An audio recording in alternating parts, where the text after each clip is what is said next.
What's up, y'all, and thanks for stopping by the Search T channel. In my video tonight, I will be doing my rundown and thoughts on SmackDown Live for the 6th of August, 2021. And the boss opens the show. No, not Vince McMahon, but the boss, Sasha Banks. And I'm just thinking, like, she shocked the world with her attacking Bianca. Really? Sasha lost the title to Bianca. And we all knew deep down she was going to target Bianca Belair in her title, which the boss wants back. Now, Bianca's in there, and well, not Bianca, but Sasha's in there, and she says that Bianca wouldn't be nothing without Sasha Banks. There would be no SB, no main event at WrestleMania, and she was back to make Bianca Belair pay. Speaking of the champ, Bianca's music hits, and she takes control of the chat. Sasha demanded Belair to pick her. That's what Bianca says to main event WrestleMania after she won the Royal Rumble. And she didn't want her to, to shine, to Bianca. Bianca, that's the reason why, she picked her.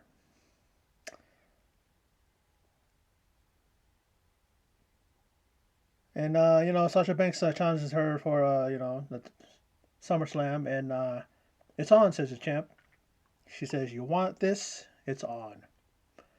And then Zelina Vega comes out and reminds the champ her challenge was accepted. She challenged the champ not only once but twice. And Bianca says that she'll be seeing the boss at a SummerSlam, and tonight she'll fight Zelina Vega. Now the Mysterios have a tag team title shot at SummerSlam, but tonight Dominic versus Jey Uso one-on-one is the match that's next. And in the end, Ray takes out Jimmy on the outside because Jimmy was trying to interfere, but this distracts Dominic, and he eats a super kick, and he's on the receiving end of an Uso splash, and the 3 count goes to Jimmy Uso. So the Mysterios are, their momentum is kind of slowed down, but they still have time to regroup and get prepared for SummerSlam and their tag team title match. Now, backstage, Kayla talks to, it wasn't Kayla, it was, what's that girl, Mackenzie, right?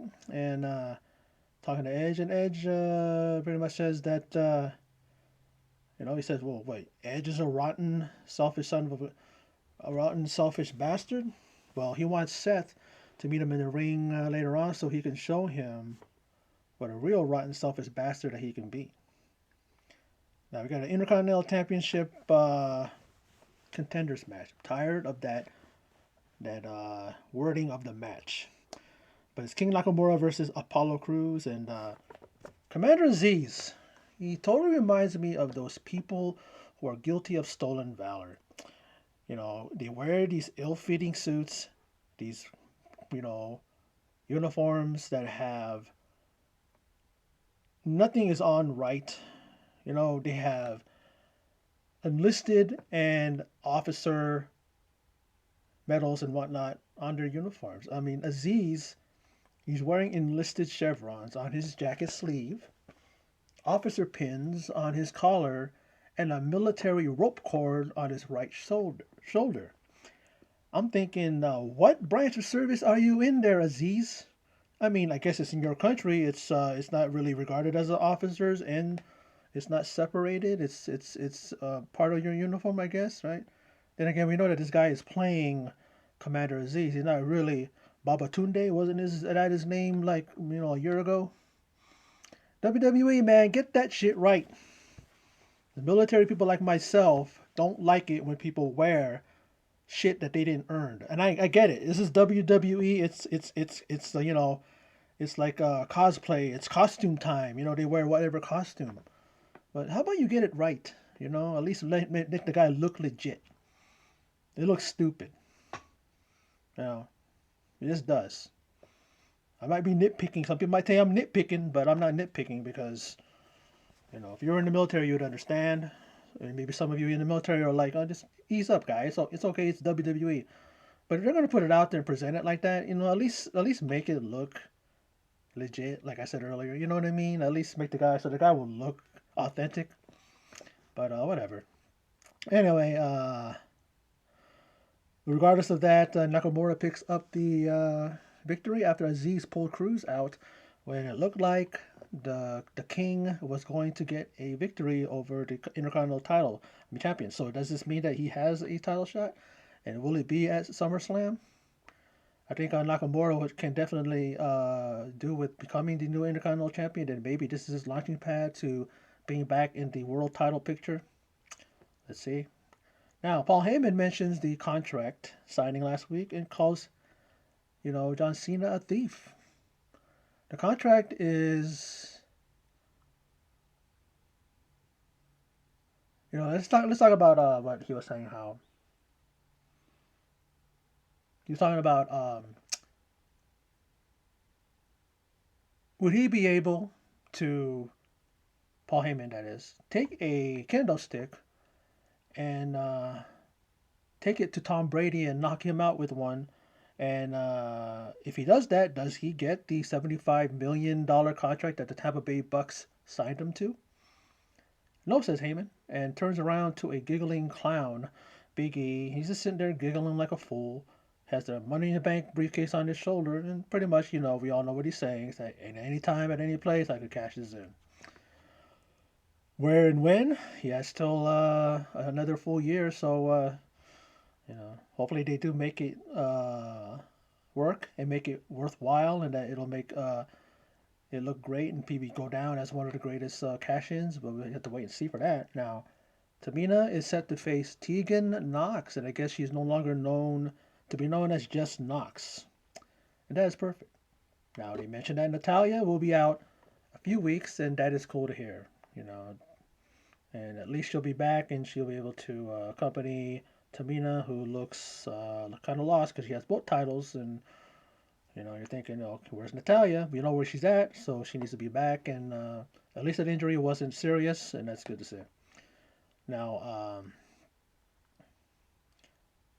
Shotzi, well, she gets her chance to pull off a little bit of a little underhanded, little dirty thing there when she shot her cannon off and distracted Tamina. And then Tamina gets rolled up and she gets pinned by Tegan Knox. And Tegan Knox gets another victory. And her and Shotzi are looking good after they made their debuts a number of weeks ago. So hopefully they'll maintain that and won't get buried on the main roster because they got two incredibly gifted women. Really, really can do their thing in the ring, and hopefully they can get their moment to shine as now they're on SmackDown. Now, Zelina Vega, she's backstage and she gonna get the winner of the SummerSlam match because Sonya Deville said, "You don't make the title shots, you don't make the matches, I do." And she said that, hey, you're gonna have a match tonight, and if you can prove yourself, you can show what you can do. Maybe you'll be in line for a title shot in the future. Now, Zelina Vega said that, well, I know that Sasha's gonna win because they said that she's gonna get the winner of whoever wins after SummerSlam, whoever is the champion. She says, I know Sasha Banks is going to win because I can beat her. And tonight I'm going to prove that, like, I know I'm going to beat Sasha after SummerSlam, but I'm going to beat, that I can also beat Bianca tonight. And she can beat her too. So a lot of bravado on Zelina Vega, but I think that she can get it done. If she puts her mind to it, then she proves to the people out there who doubt her that she can get it done. Now, Edge is in the ring, and Seth says he's not here. Edge says that Seth is not here. And if he was, Edge would be going to jail. They have similar paths, and it has to end because it will end tonight. Well, if Seth was going to be in the ring tonight, it would have. Now, Seth pops onto Tron and in another tasteless suit. I don't know what he's trying to prove with those god-awful suits that he has on. He's trying to be a trendsetter? Okay. Trendsetter in awful taste. Okay. Now, he reminds Edge that you always have to have a plan B, but Edge's plan B is a one-on-one match at SummerSlam. Now, Seth is laughing it off and not really taking it seriously. But then we're reminded that in 2014, Seth had his boot on the neck of Edge. Remember that when he and Christian were in the ring, and it was during the heyday of the Shield and everything. But Edge kind of counters back and says that, well, that happened in 2014 and in 2020 and 2021, I eliminated you from the Royal Rumble. And that gets Seth Rollins irked and miffed and pissed, and he says the match is on at SummerSlam. So, damn good grudge match that they're going to have. It's good to have a match like that, and I'm glad that these two are lined up. And they even went back to the little history that they have. Maybe a lot of people forgot about what happened. I momentarily did, and then when he brought it up, I'm like, oh yeah, that's right. So see, that's what I talk about when you have these people that compete against each other, and you're wondering why are they matching them up. But then you got to realize that years down the road, a year or two, maybe three, they'll revisit that rivalry or that little bit of encounter that the two superstars had, or a wrestling match that they had, and they were good then. Then they figured, okay, we're gonna pull the trigger and give these guys a real program, a real rivalry. And that's what they're doing with Seth and Edge. So some people were thinking that why put Edge and Seth together in the ring? Well, this is the reason why. A little bit of history between them, and something that Edge is out to maybe get himself some payback from Seth, and Seth is looking to rid WWE of um, Edge because he feels Edge took his title shot away from him. Now, Finn Balor backstage, and he was close to signing a Universal Championship match. We saw that. And, well, the Prince is going to teach Corbin about honor and integrity the hard way inside the ring, he says. And then when he's done with Corbin, he has a bone to pick with John Cena. Cena's going to be returning next week. So let's see what happens if, let's see if not Corbin, but if the Prince confronts John Cena. Now, the Street Profits versus Rude and Ziggler. And the Profits are Triple Crown champs. It says that on the on the screen there. They were NXT champions, tag team champions, SmackDown and Raw tag team champions. Now, would they be Grand Slam champs if they won the NXT UK tag team championships? Because that's one other title that they haven't won. But in the end, from the heavens comes Montez Ford coming crashing down on Dolph Ziggler with the frog splash, and he gets the pin. And they are on a roll, and maybe they're on their way to a tag team title shot after SummerSlam. Because right now, of course, it's the champs Usos versus the Mysterios. Now, 117 days as SmackDown Women's Champ, and Bianca is set to face Zelina Vega. And in the end, we see a KOD on Vega, and the champ gets the victory. I mean, before she did that, Zelina was in the clutches of the champ, and she was getting tossed into the barricade. I mean, the champ was holding onto her legs and swinging her into the barricade a couple times, then throws her into the ring and does the KOD. And I gotta say that Zelina Vega, I love this match, and Vega hung in there, and she proved why I always have her back and sing her praises as a really talented wrestler. Yeah, she lost. She's lost a few number of times now. She's coming back, but she can go in the ring, and I think that if they keep giving her this platform and continuing to let her shine a little bit, they may even put her in a rivalry or a program with somebody with a future champion, and maybe one day they will give her the title. I'm not sure if they would, but it would be great. It'll be something different. Why not? She is a talent, and they definitely just have to continue to showcase her, and people will continue to see why myself and other people have always sung her praises as a performer in the ring. Now, the Tribal Chief is backstage, and he's interested in the Balor versus Corbin match. What does that mean? Paul Heyman goes, "Hey, the Baron Corbin versus Finn Balor match is next," and he's all, "I'm interested," and then that was it. And well, up next is that very match, and let's see if Corbin was able to change shirts. I mean, Even on the graphic, he's wearing that old ketchup stained shirt. He comes out, no music. Pat McAfee says that he can't even afford to pay for music. I'm going, these guys don't have to pay for music. They play their music. So you mean to tell me that the other superstars they have like I don't know, a jukebox or something, and they put money in there, and then they're what do you call it? Their music hits. I mean, it's funny because I think he's just trying to be funny, and it is. He can't even afford music, but I mean, they could have played him the music, but I guess it kind of adds to to his character now. I guess down on his luck, poor Corbin,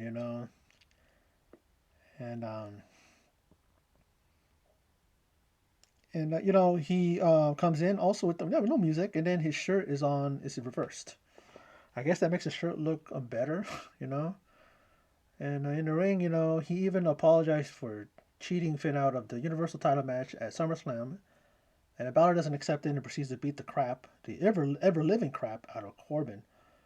And in the end, Balor connects with a double kick that sends Corbin into the corner turnbuckle, and then he hits the coup de grace off the top turnbuckle for the 3 count. He then reminds the crowd that he is not the old Finn Balor, because the old Finn Balor would have been okay, with the little switcheroo with the contract signing and all that stuff, but not the new one. He reminds everybody of that, and he still insists that he wants to face Roman Reigns for his championship. And if he has to go through Cena, then he will do it, and Reigns' music then hits. Nearly a year as a champ, a dominant reign at that, and what words does the Tribal Chief have for the Prince? You know, he goes face to face with him, and then he tells him, hey, he tried to give Finn a chance, an opportunity. And he understands him running his mouth about Cena, but he warns him to keep his name, Reigns' name, out of his mouth. But Finn is not backing down, and he pushes the champ out of the ring. And as Roman Reigns walks up the rampway, from behind he is attacked by the Usos, and they try to get they have him set up for a Uso splash, and this made me laugh because I've never seen the replay. Finn actually leg trips Jimmy, and he ends up right in the what do you call it? Right in the line of sight, or the line of fire, if you will, of the Uso splash, and he ends up getting caught. Just a little bit of it got hit him, but he still got hit with the Uso splash as Finn Balor then rolls out of the way, and then he proceeds to take out the Usos, and he stands tall in the ring. Now Reigns hits the ring after being challenged, takes his shirt off, runs towards the ring, and we then see a sling blade on Reigns. But just as he's going to get the jump on the champ, the numbers are too much. The Usos are back in the ring. They feed Balor to Roman, who ends up hitting him with the Superman punch. And then we see Jey Uso a la Rob Van Dam doing a twisting splash off the top rope. And then we then see Roman lock in the guillotine, and he puts the Prince to sleep. And I gotta say, 2 for 2. Maybe I'm talking about all of the wrestling events this week so far in regards to Raw, NXT, NXT UK, and SmackDown. They're 3 for 1. Because Raw, of course, we all know. I don't need to get into that. But NXT, NXT UK, and now SmackDown were great. I loved SmackDown. I enjoyed it. I think that they really are moving on and down the road, and they really are. They got a lot of momentum going towards SummerSlam. And SummerSlam, it actually is going to be on the 22nd. I mean the 21st. That's Saturday. Because NXT Takeover is is the next day. So that is really going to be a great weekend. We have SummerSlam, and then we have NXT Takeover. Excuse me. There was one thing. Maybe I can get it on my computer here. Let me see. Oh no, it didn't do it. But because well, are we surprised anymore when it comes to when it comes to what WWE is going to do in regards to their talent? You know, they said that there's going to be more releases. On the heels of the Bray Wyatt release, which was the big release, the big shocking release, they got more releases. This is according to Sean Ross Sapp of Fightful.com. And listen to these names, folks: Bobby Fish, Bronson Reed, Jake Atlas, Ari Sterling, Kona Reeves, Leon Ruff, Stephen Smith, Tyler Rust, Zechariah Smith, Asher Hale, Giant Zangier, and Mercedes Martinez have all been released, according to Sean Ross Sapp. Now, I'm surprised at Bronson Reed. He's been built up pretty damn good. Had a match with Cole, with Adam Cole, which really looked like a star-making match for him, even though he lost. But still, you have Tyler Russ, who's part of Diamond Mine. Now, is he much? He's a guy who loses, but he's part of the what do you call it? The Diamond Mine. So he's gone. We just saw him on TV. Bronson Reed, same thing. Mercedes Martinez, she's gone now. She's somebody they could still use. The other names I do not know. Well, I do know Leon Ruff. He's somebody that where else were they going to go with him? Not very far. Now, Kona Reeves definitely suffered from what we call, Velveteen Dream. Him being there, because his shtick when they reinvented him and they repackaged Kona Reeves looked exactly like an alternate version of what do you call it? Of Velveteen Dream. So that wasn't going to work out. If he had gone out and let's say Velveteen Dream wasn't there, would he have succeeded? Maybe he would have lasted a little bit longer, but there wasn't really anything special about him. Not really. But so I'm surprised by Bobby Fish, Bronson Reed. Jake Atlas was a good utility guy. He's a guy that they could definitely have gone to help put other people over. Leon Ruff, they could have kept him a little bit. Tyler Rust and then Mercedes Martinez. I mean, what WWE is going to do is a cost efficient thing. It's for like cutting costs and all that.